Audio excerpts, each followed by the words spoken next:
Hello everyone and welcome to another video with me, Umber Rays, and today we are going to be talking about the new Chinese New Year's units. And wow, what a nightmare when it comes to looking at least one of these two. So I'm not overly going to spend a lot of time speaking on these two. I'm also not going to be talking about the old units. I'm going to do that in another video. But I figured I wanted to talk about the new units. So let's talk about Bai Hu Zhu Que. Probably two names that I am getting incredibly wrong and do not care in the slightest because it doesn't overly matter. You know who I'm talking about. I am talking about these two, our new monk-based character that is two characters rolled into one, which is both true and not true because, let's face it, they act essentially as one unit, just with different kind of moves. Okay, whatever. When it comes to these two are basically just a newer version of Lila to a certain extent, because spirit chaining as well as physical chaining in one unit very much reminds me of Lila.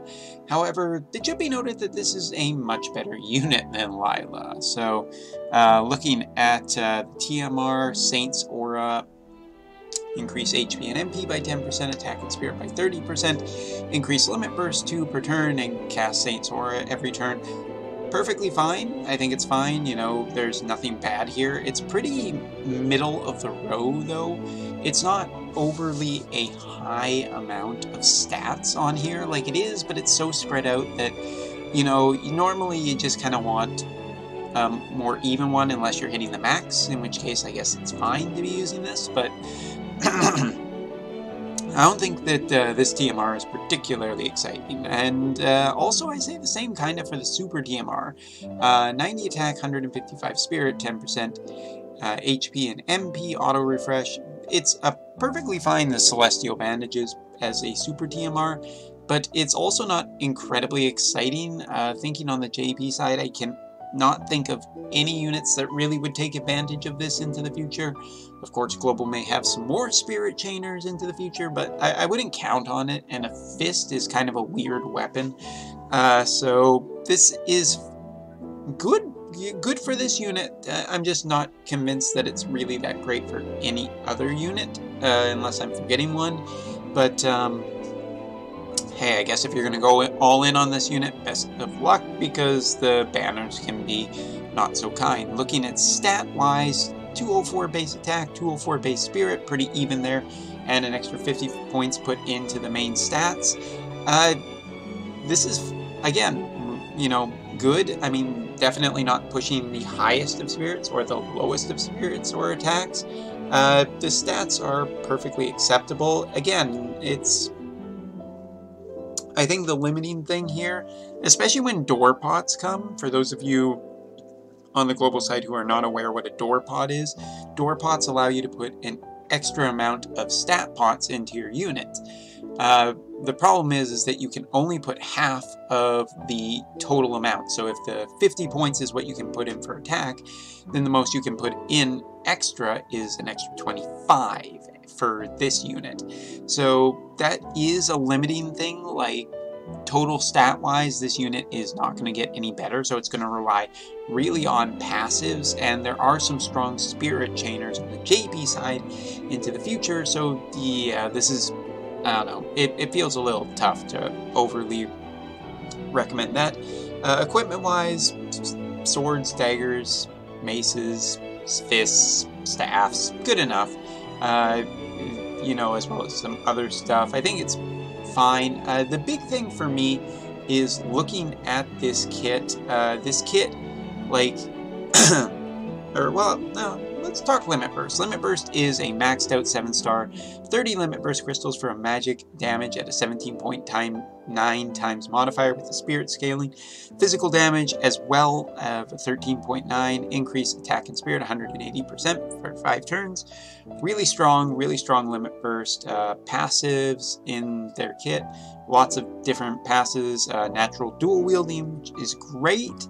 The big question into the future is, will this unit get the dual wielding bonus. That is not always a guaranteed thing, but possibly, maybe, we'll see.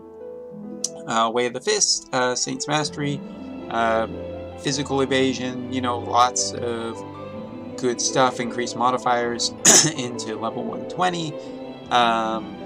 Yeah, passives all seem really, you know, pretty darn good. The thing I really like in this kit is being able to do elemental damage and debuff enemies for specific turns. Elemental arts, Lightning Fist or Tornado Punch, you know, all of them debuff 50% for their elements. Some of them even add elements to it. Looks like Earth is one that didn't get it, which is interesting. What they got against Earth? Earth is a defense and spirit break for, you know, some turns, but Blazing, Tornado, and Lightning all give their respective element. 3 different elements is a lot of flexibility for a unit, and they're pretty diverse elements too, so I have to say I pretty much like that. Divine Ruination, Octo-Slash Chaining, physical damage, MP damage, some recovery skills, using different like casting abilities because of dual casting. Lots of really nice damaging attacks in here, and the cooldowns, 5-turn cooldown available turn 1, increase modifier for a couple of the attacks, and enable skill for 2 turns, special arts Fusion Barrage, and then special arts Ferocious Tiger, which is Divine Ruination, that does physical damage, and then there is special arts Swift Phoenix Strike, which does magic damage with Spirit and is Divine Ruination. So Divine Ruination is basically this character's kind of main chaining family, and I think that's fine. Probably Spirit Chaining will be the better of the two, depending on the enemy, but this unit has really good flexibility in their kit. Not only that, has, you know, better chaining options than Lila ever did. I would caution going too ham on this unit. Again, when people hear me say caution, or I think this unit's not that great, or is the best thing, people tend to think, oh, you hate this unit. No, that's not the case. It's just, you gotta be a little warned. Divine Ruination is a chaining family that's kind of been shifted away to on the JP side, and again, Global might keep up with it, but that's a risk that you're willing to take into the future. Octo-Slash never became a chaining family on the JP side, more on the Global side, but there just is an incentive to consistently, as units get more powerful, stick to one specific chaining family. Once Axstar comes along, it's very much a switch to the AT chaining family, so you kind of got to be aware that this is a thing that could happen with this, so just, you know, be prepared. Friendly advice. In general, I like this unit. This is the unit Lila never was, which makes it hurt all the worse. While there is a lot of flexibility as a dual-wield unit, a big question into the future is whether this will get, you know, the dual-wield chaining up ability that appears on the JP side. There's a good chance of this happening, but there is an outside chance it just doesn't happen, depending on whether or not. But powerful unit, nice flexibility. Cool. I still wish they were animals. I'm never gonna let that go.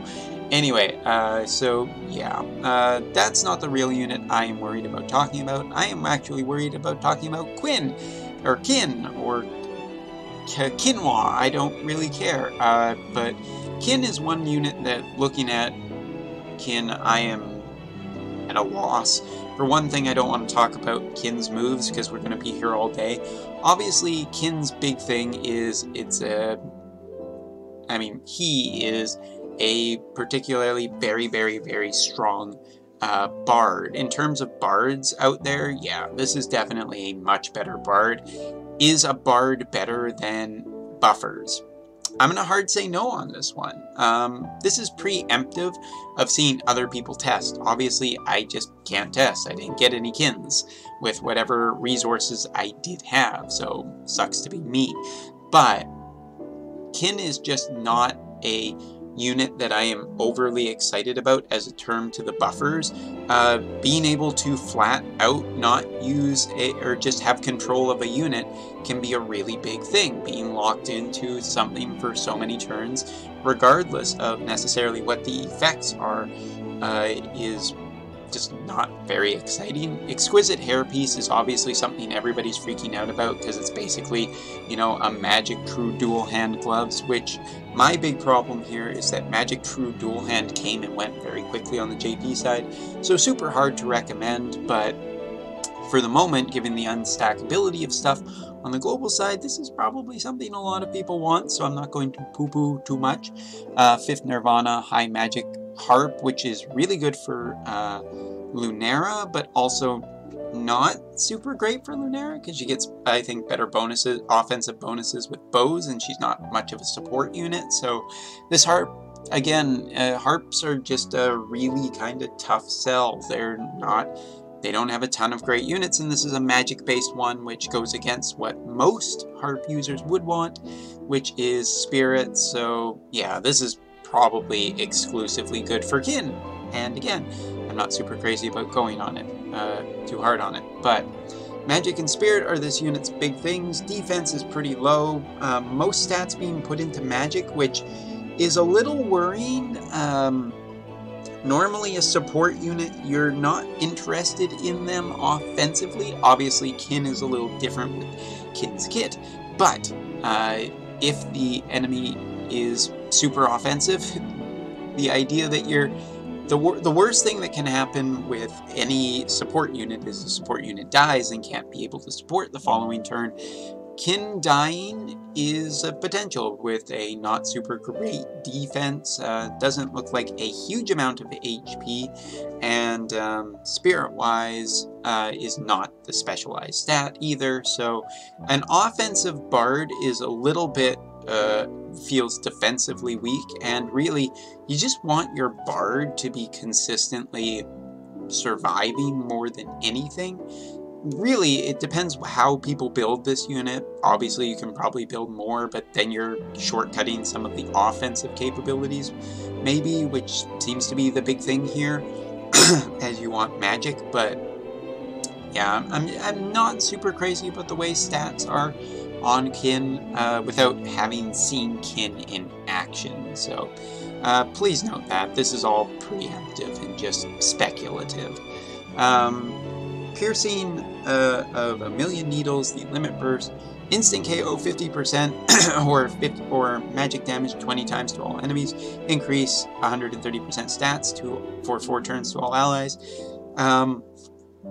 Fine in terms of a boost, but fine again is pretty weak given that some buffers into the future, if Gummy ever wants to release them, is the other half of that. Do about 170% buff, so stat-wise this is pretty weak. That instant KO is only good in Arena, and even then, Odin does that already. Magic damage of 20 times is a nice fallback though, so Limit Burst is okay.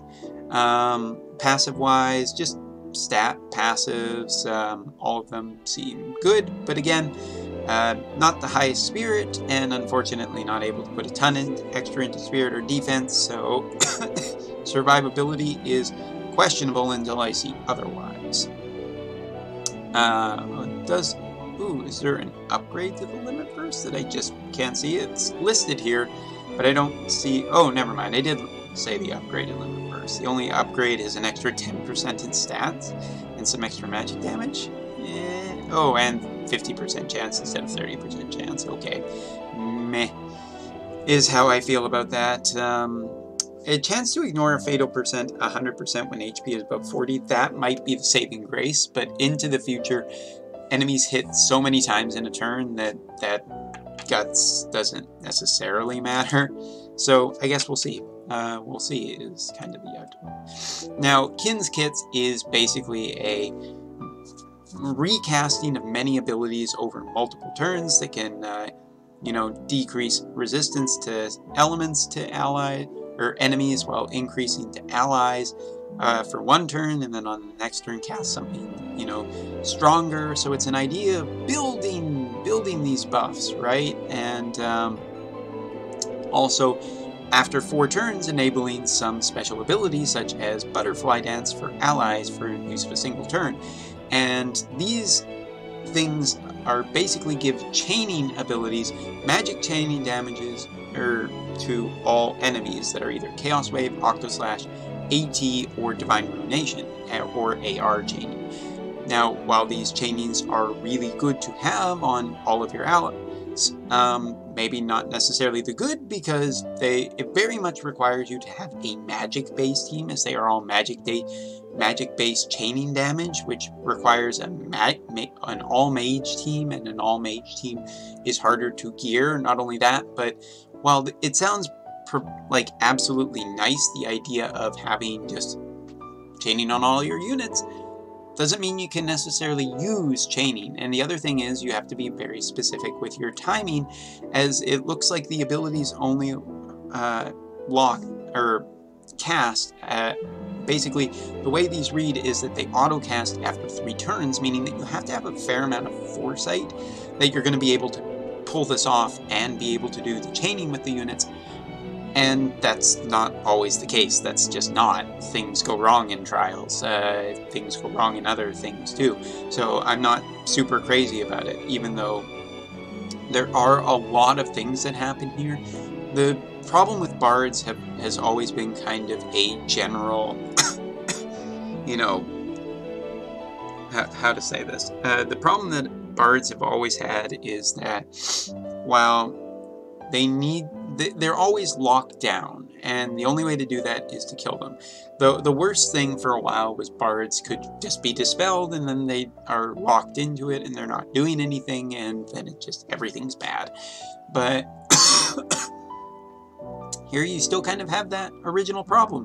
The problem that, you know, you're locked in with your bard, and again, without having testing, I can't say if this is the right thing or not. It just feels like bards are still kind of lackluster. I'm not overly convinced Kin is great.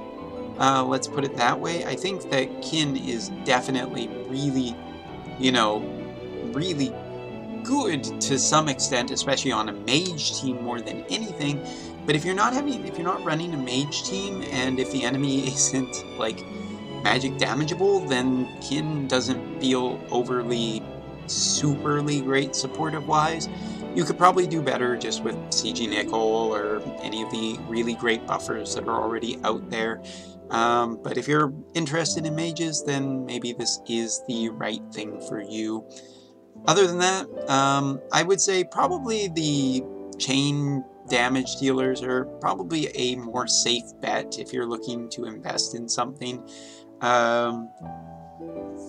Overall, this banner is just kind of a weird mix for me.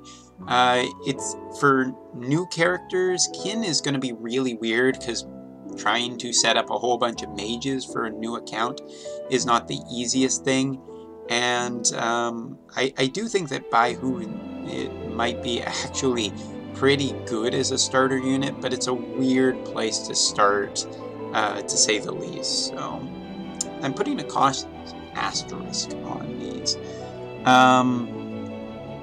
And I do believe that,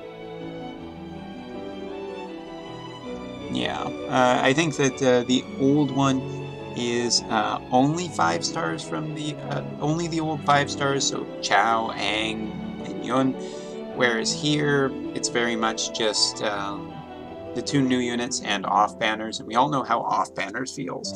Trust me, that is really a thing for me right now. But so yeah, the units are cool. There is some cool stuff here. Is it worth super hard investing in?